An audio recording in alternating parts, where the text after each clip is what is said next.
then it's my pleasure to introduce our first speaker of today, who is Osamu Iyama from the University of Tokyo, and he will tell us about G-fans of rank 2.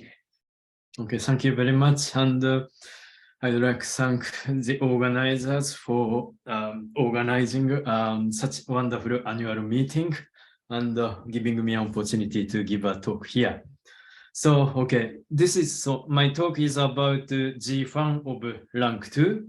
And this is actually second paper in a series of joint work with 4 other people. One is Toshitaka Aoki, second is Akihiro Higashitani, then Ryoichi Kase, and Yuya Mizuno. So 5 author paper. Okay, so this is the second paper. So we talk about rank 2. Okay, so what I talk in my talk is about the G-fan. But yes, before talking about the G-fan itself, I need to introduce a general notion of fan. So to do this, I denote by, okay, there's some typo. Okay, V is RD. So this is just a D-dimensional Euclidean space. And we consider certain set of vectors, finite set of vectors in V. Then I denote by cone V1 to Vm, just a linear positive or non-negative linear combination of these vectors. Yes, and just I call such subset of V, Rd, a cone in my talk. Then a fan in our Euclidean space, Rn, this must be Rn. Sorry for typo. Okay, so fan in Rn is just a set of cones. Yeah, so it has such a form satisfying the following 2 conditions. So the condition is something like very similar to the definition of simplicial complex, namely for each cone contained in this fan, each face of sigma is also belong to sigma. Yes. This is one condition. And the other condition is if we choose 2 elements, sigma and tau from sigma, then their intersection is a face of both of sigma and tau. Yeah. So set of cones satisfying these 2 conditions are called a fan. And I don't assume sigma is infinite. Yeah. So sigma can be infinite set of cones. But mainly in this talk, I only discuss finite cones, fan consisting of only finitely many cones. Okay. So the case n equal 1. So let me give some example. And n equal 1 case, there are not so many fan actually. Yeah, one of fan in R1 is just a cone, just consisting of origin, and just a positive side of R. Yes. This is one cone, and yes, what is more important in my talk is another cone. So this contains precisely 3 cones. One is just the origin, so 0-dimensional cone, and we have 2 cones in dimension 1. So just the positive side and the negative side. Yes, and yes, let me give another example. So another series of examples is given by Dinkin diagram. So if we have a Dinkin diagram, then we always have a fan called Coxeter fan.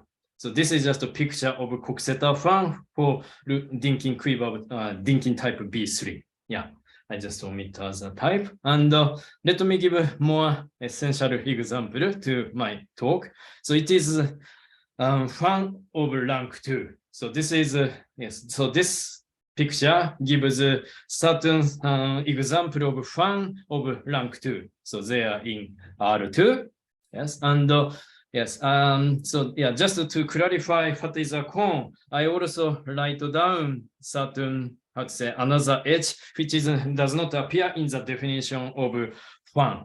So for example, this sigma 00 contains 1 0-dimensional fan. It is only origin, and it contains 4 1-dimensional cones. One is this, the other is this, third is this, and the fourth is this. And in addition to these 1-dimensional cones, there are 4 2-dimensional cones. One is first quadrant, and the second is second quadrant, and the third and the fourth. Yes. So we have 4 quadrants, and they form a fan. And just by giving or just by subdivide one of cone, we can construct a family of cones. For example, if we subdivide the fourth quadrant into two cones, then we have a second one. Yeah, so it contains 5 one-dimensional cone, then 5 two-dimensional cone, like this. Okay, and we have many others. Yes, I will give more explanation what those symbols or this sequence of integer means. Yeah, actually, fun in rank 2 can be determined by certain sequence of positive integer. Yeah, I will talk about this later. And why we are interested in fun?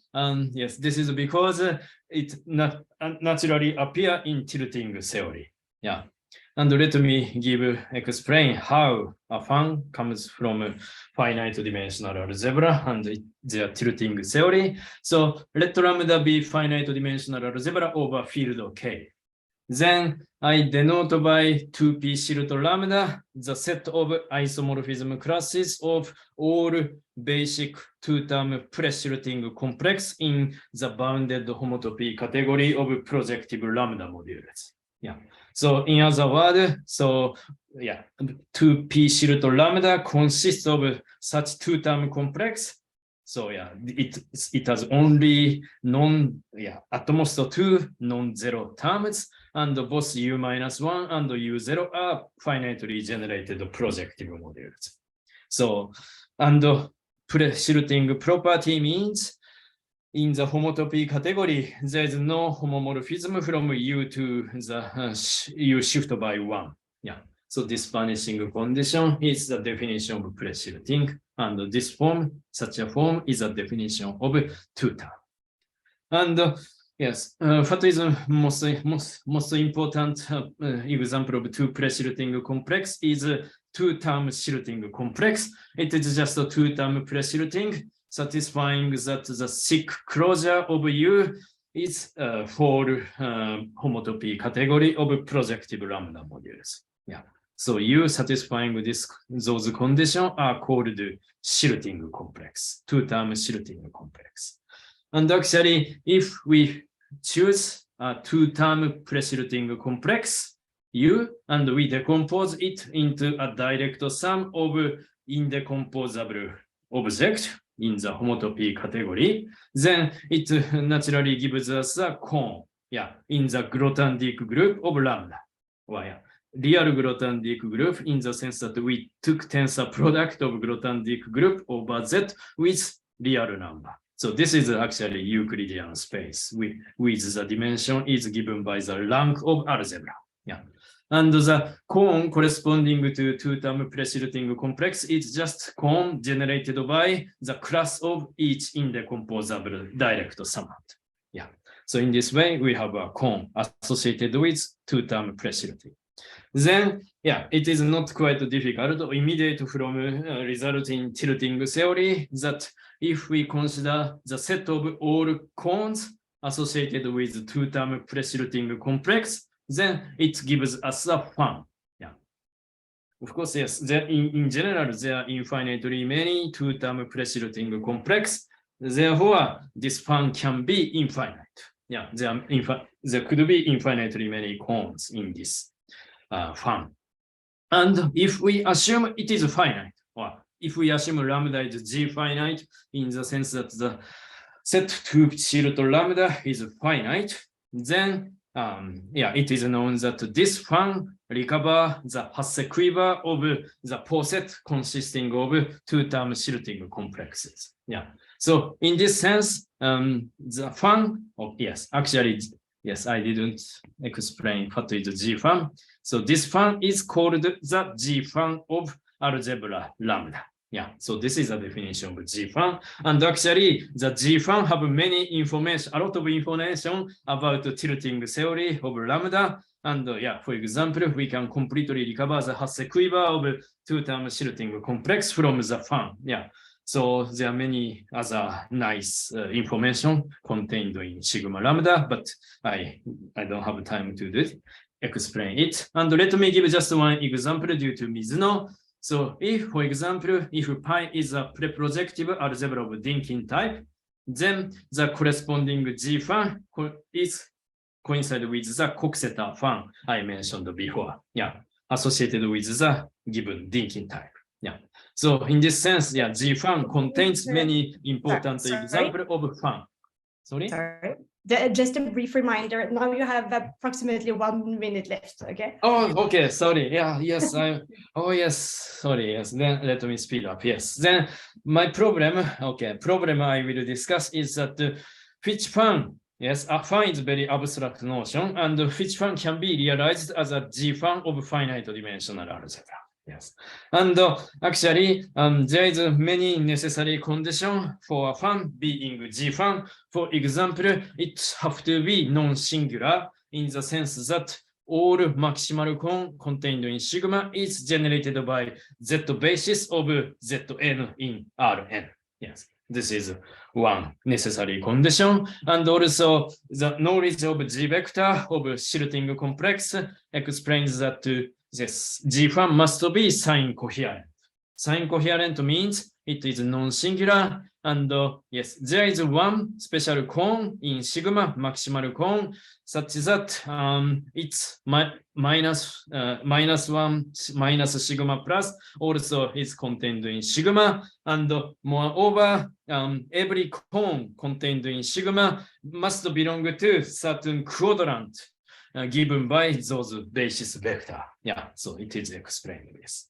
And moreover, okay, yes, then general result is G fan must be non-singular and also sign-coherent in this sense. And moreover, if lambda is G finite, then this G fan must be complete in the sense that the union of cone in sigma is cover all for Euclidean space. Yeah, so there are certain necessary conditions. Then now I can explain our main result. So we fix arbitrary field K. Then any complete, yes, in this sense, and sign coherent in this sense.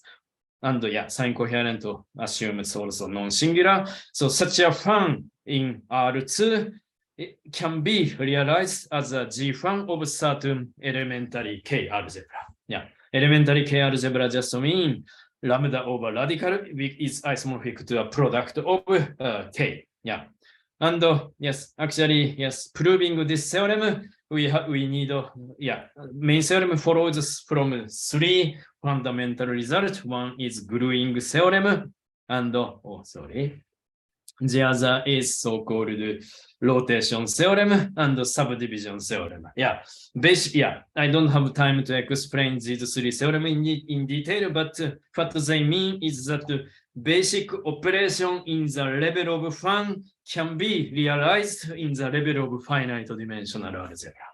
And all sign-coherent fan, complete sign-coherent fan can be obtained from the most basic one by applying subdivision, rotation, and gluing. Yeah, therefore, yes. So those 3 theorems implies that our main theorem. Yeah. So just lastly, I want to show some examples. So yes, this is an example of G fan of complete sign-coherent G fan, and those G fan are actually given by yes. So this is a list. Yeah, I'm sorry, this is a small letter, but yes. So this is also certain list of finite dimensional algebra whose G fan are yes. What I showed you before. So in this diagram, yeah. So this is just application of our theorem. So, yes, so I spent all of my time. I'm sorry, I'm late. So yes, so any question are welcome. So I stop here.